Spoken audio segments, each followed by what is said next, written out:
मोहोळजवळील स्मशानभूमीत जादूटोण्याचा अघोरी प्रकार उजेडात, महिलेसह दोघांविरुद्ध गुन्हा दाखल।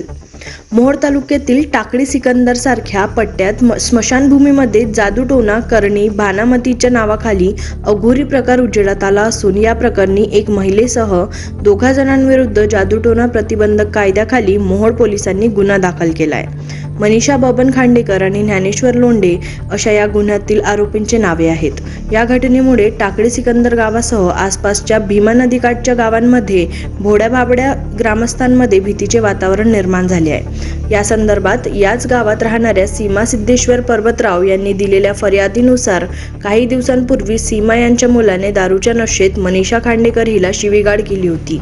त्यातून त्यांच्यात भांडण झाले होते। त्यावेळी मनीषा खांडेकर हिने सीमा यांच्या मुलाला शिव्याशाप दिला होता। योगायोगाने पुढे थोड्याच दिवसात दारूच्या नशेत सीमा यांच्या मुलाने गळफास घेऊन आत्महत्या केली होती।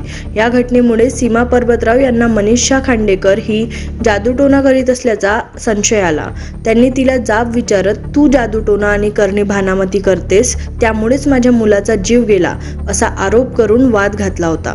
त्यातून त्यांच्यात पुन्हा भांडण झाले होते।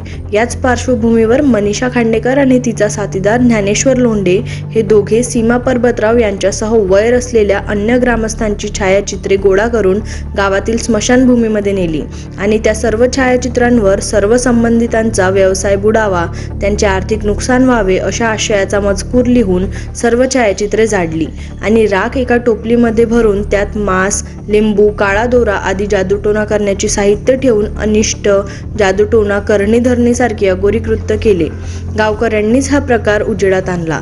या प्रकरणी मोहोळ पोलीस ठाण्यात मनीषा खांडेकर व तिच्या साथीदाराविरुद्ध महाराष्ट्र निर्बळी आणि इतर अमानुष अनिष्ट व अघोरी प्रथा व जादूटोणा यांना प्रतिबंधक घालण्याबाबत व त्यांचे समूळ उच्चाटन करण्याबाबत अधिनियमाखाली फौजदारी गुन्हा दाखल झाला आहे।